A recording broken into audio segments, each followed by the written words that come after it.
I'll start cleaning the shutter with the case. And cleaning around the rear of the case here with thread that the retaining ring runs around. In the rear face where the setting lever for the delay action or flash sync setting lever runs. And I just want to remove all traces of old grease and dirt. This is the scrape on the side of the case where that misshapen cocking lever ran, which will have to be straightened out somewhat. It shouldn't be rubbing on the case like that. It's either rubbing on the case directly or the shape of it was pushing the curved pusher over and causing that to rub on the case. It's one or the other. But I know that that lever was bent, so that's a good place to start. I don't know how it came to be bent. There aren't many options that I can think of for that to have happened.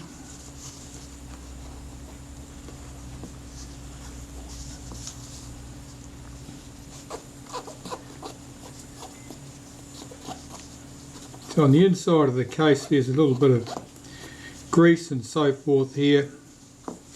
It's possibly been used to lubricate the moving plate.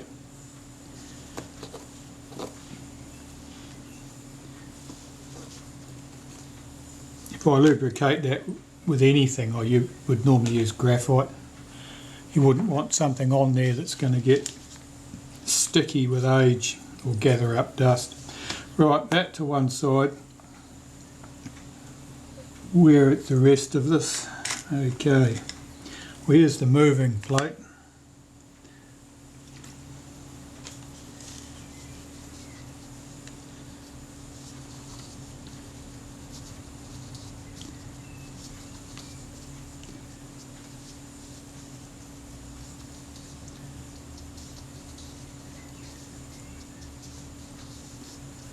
And you can tell by the colour of this that this is quite oily.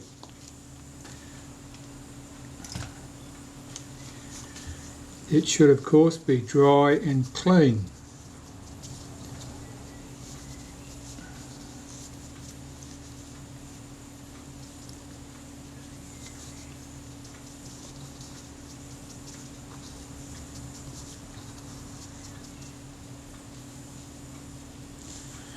Well, that looks a bit better. Pop that to one side. Here's the retaining plate. One side of this faces the shutter blades, this side in fact, and the other side faces the diaphragm blades. Now this has got a nicely etched in fingerprint here, and you get those simply by picking up things like this between thumb and forefinger, and skin oils, perspiration and the like will etch into that polished metal surface. Probably doesn't happen instantaneously, but it'll certainly happen.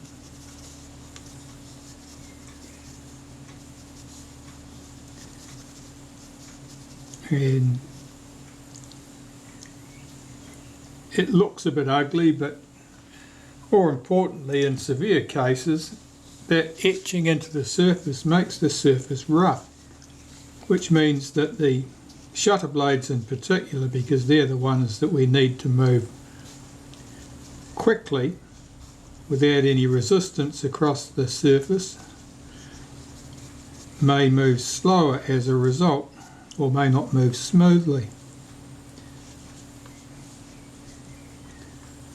This plate's in quite good condition. A few little fingerprint marks on there, but they haven't etched into any great extent.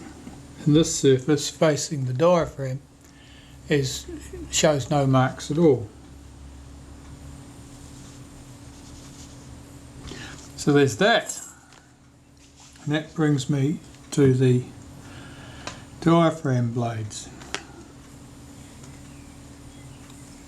Now in this shutter there are 5 diaphragm blades.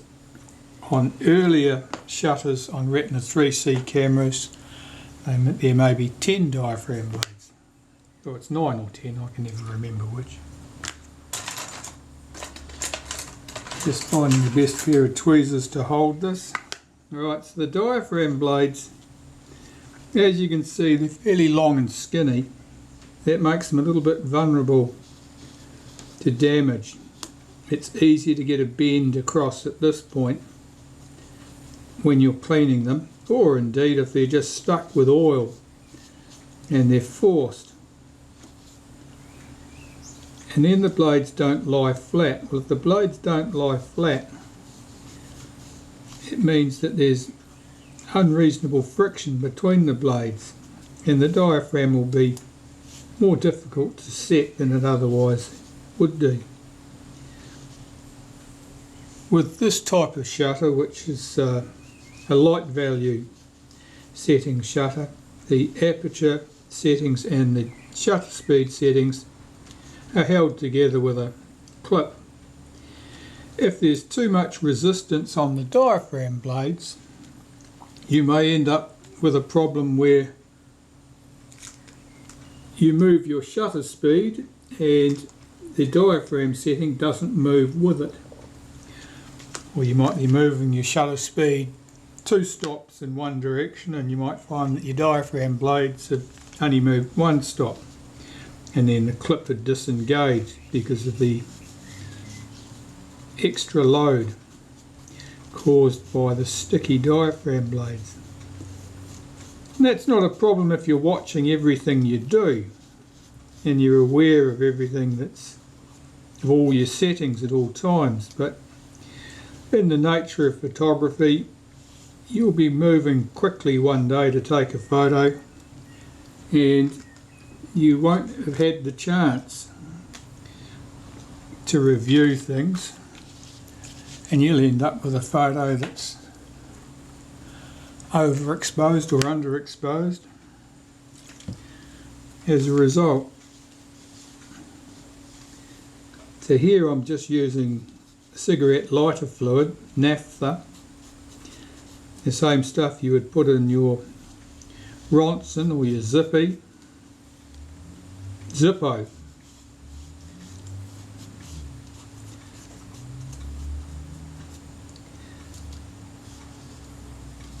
Except that I buy the stuff a litre at a time, not a little wee dispensing bottle. And these diaphragm blades, this pair, are actually still stuck together. And you can fairly easily see the oil on that blade.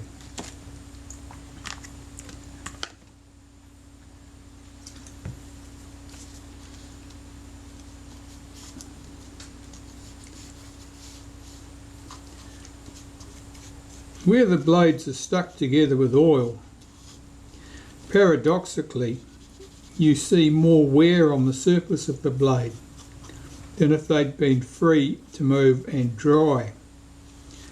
And it's because the blades are virtually sucked down together by the oil, so you end up with a friction spot. And here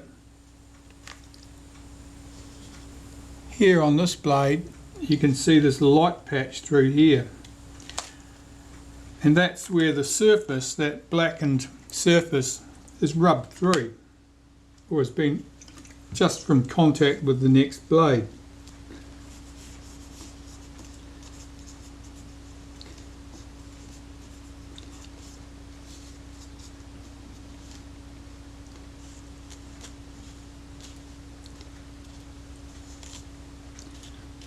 just lining these blades up so that when I go to pick them up to put them in the shutter, they'll all be conveniently laid out for me to pick up.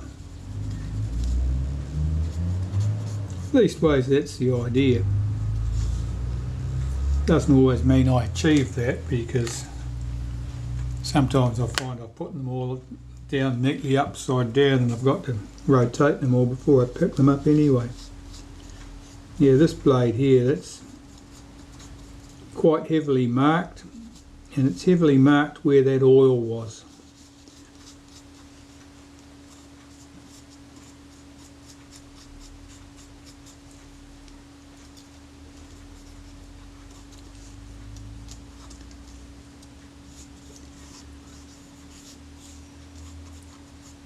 Occasionally you'll see references to lubricating the pivot points of the blades with watch oil and various other things.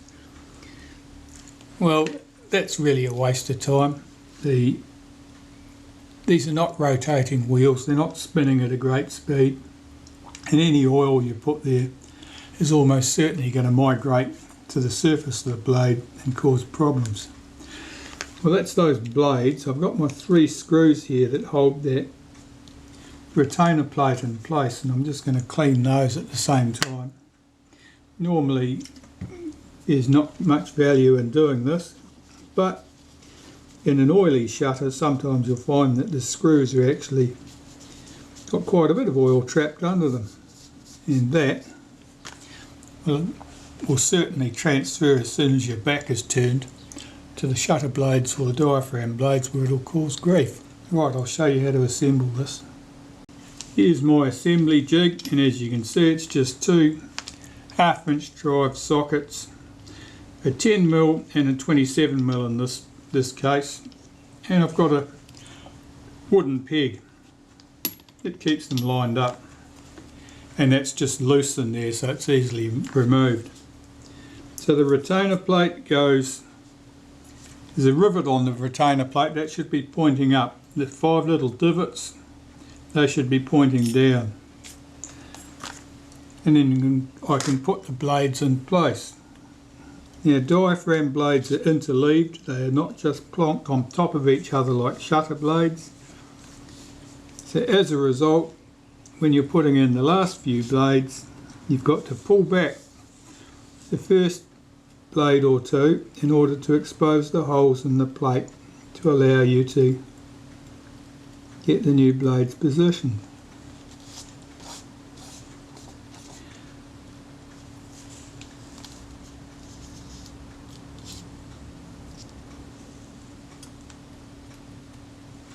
And I just use a toothpick to help me position the blades and seat the pivots in the plate. Right, last blade.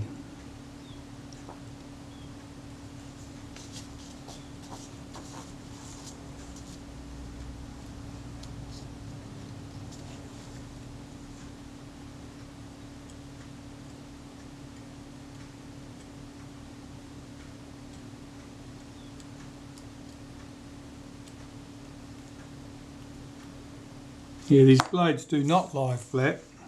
It's because they've been oily and stuck and the settings have been forced.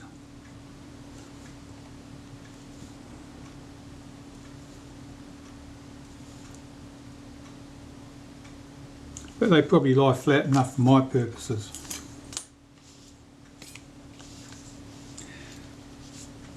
Alright, this piece.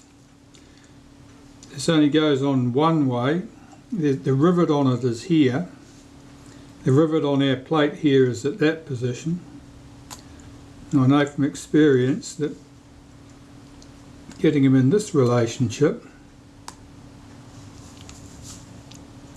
will give me the results I want. Now I can put the case on. That little rivet there that I mentioned comes up through a hole in the case right here. It's an elongated hole. It doesn't look like a screw hole, so you'll be able to recognise it. If I give that a bit of a wriggle, that seats. If I flip this over, I can lift the outside of my jig off and pass it underneath, and there I can see my plate with all the blades fitted, everything's in position, and I can put the 3 retaining screws in place. Now the 3 retaining screws, I just do those up very lightly, because you never know whether or not a diaphragm blade has been displaced while you were moving things about, and you don't want to catch a blade between the plate and the case. You might damage the blade if the pivot was sticking up in the wrong place. Okay, we'll take that off. I can see that all the pivots are correctly placed in this plate. I've got the 5 of them there. I don't really know what's happening with the ones in the slots, but we'll find out. That moves smoothly. That's good. All is well there, and I can snug those 3 screws down.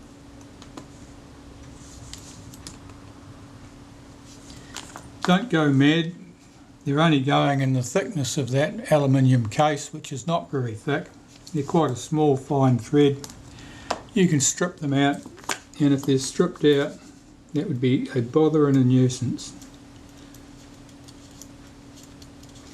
I was checking the feel of this.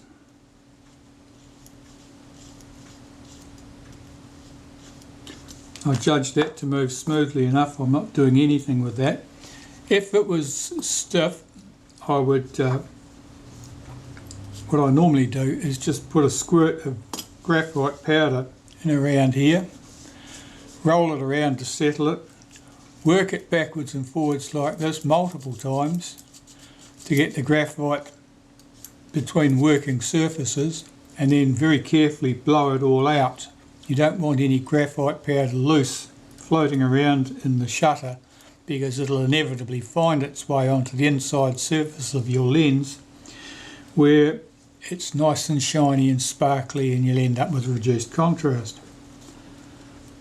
So if I don't have to use it, I won't use it. So there's our case. That's all ready for the reassembly. I can turn my attention to the mechanism plate, and this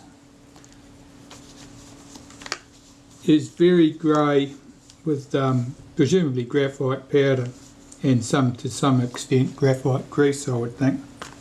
So I'll see how this cleans up.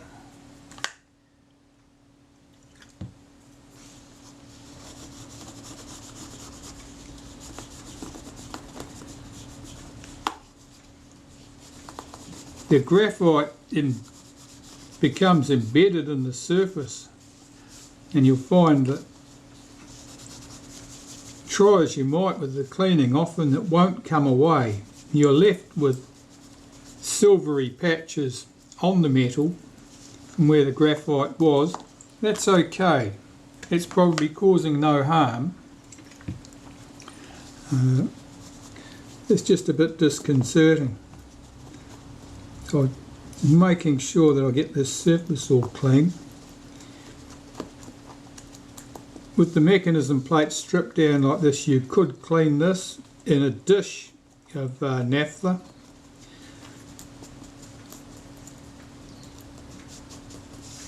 But I find that cleaning it manually, you tend to get a more thorough result.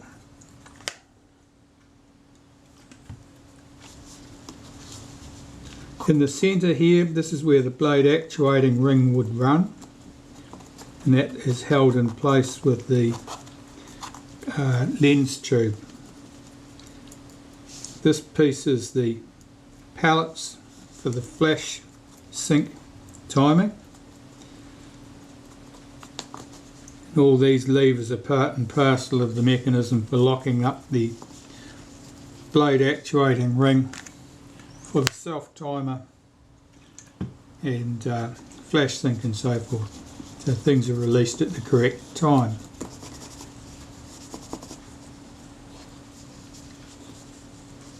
don't forget to do round the outside edge of a plate like that. If it's been particularly oily, you'll find that there's a nice ring of oil around there too. Well, that plate's good. That's free from oil, that's ready to go. The blade actuating ring is quite greasy. I expect that was a graphite grease. Judging by the colour, that's a good choice. It's easily overdone.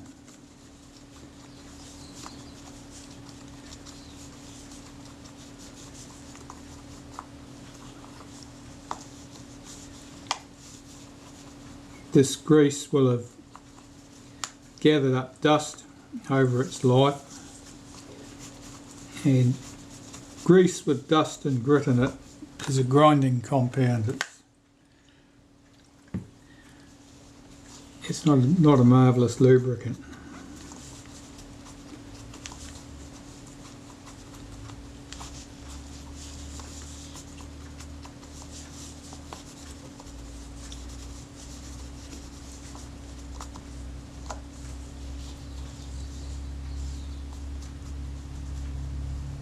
I'm making sure I've got that all clean.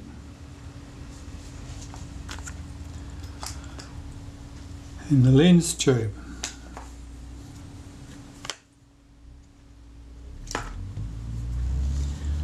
Well, around the base of the lens tube, as I said, that's where the blade actuating ring will run. So I want that all clean to get rid of all the old grease, and there's probably a certain amount of ingrained dust and rubbish there. And around the outside surface, at the main body of this tube,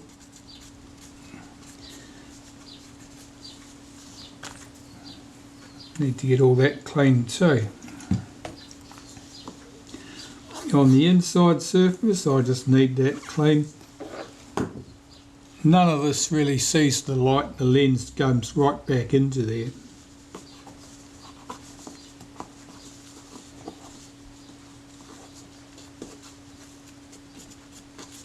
But we just want everything clean so that there's no contaminants on here to transfer over later to somewhere we'd rather they weren't.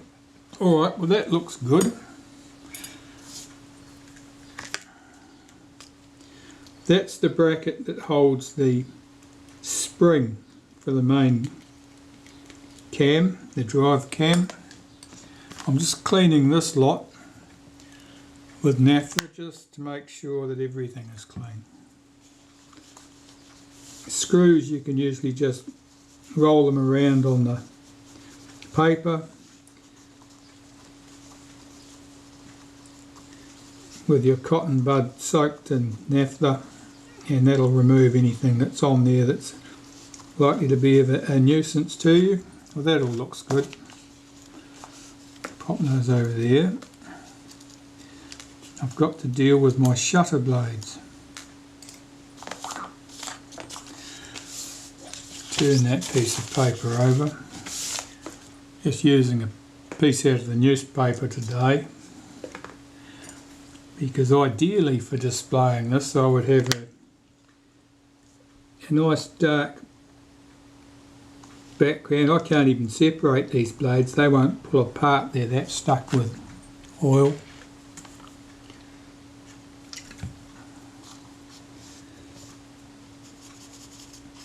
Just see if these blades clean up.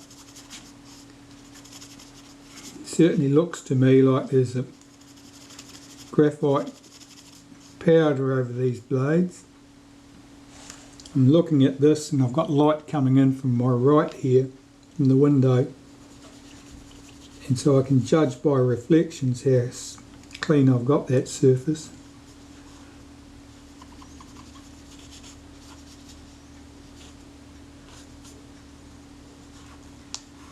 It is cleaning, but I'm picking up ink from the newsprint here.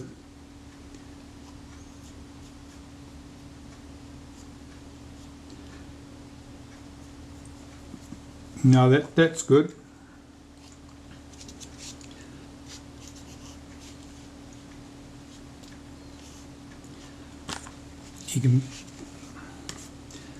This is the blade I've just cleaned. This is one of the others. You can see that silvery line around here. That's all graphite. Whether it was the grease, grease shouldn't have been anywhere near those blades, or whether someone had puffed in some graphite powder and the graphite powder has stuck to the blades that were previously oily, and somebody puffed the graphite powder in there in an attempt to make the shutter run free, when really what they should have been doing was dealing to their oil problem. The oil may have been sticking the shutter blades together, and the solution they chose was to coat things in graphite powder.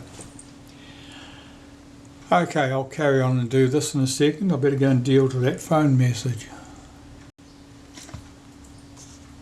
Well, I hadn't missed any exciting phone messages. That was just my service provider reminding me to make sure that my account was in credit, which it was.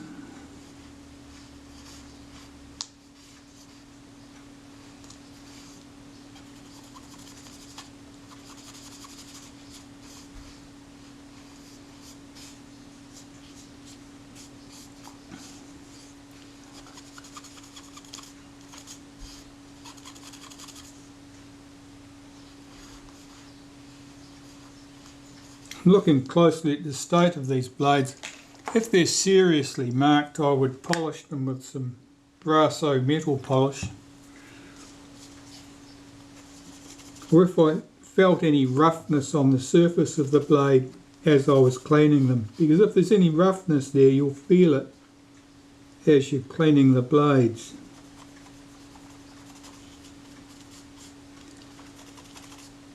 Now, lumps and bumps on the blades, or stains on the blades, can be wear marks where the blades have rubbed over each other. They could be oil, which the oil would normally clean straight away. Or what happens with oil, typically as it ages, is it oxidises or whatever, and you end up with like a hard lacquer where the oil once sat. And that lacquer may not be susceptible to solvents, and you might have to polish it away. These blades look good and serviceable to me, so I can start reassembling this part.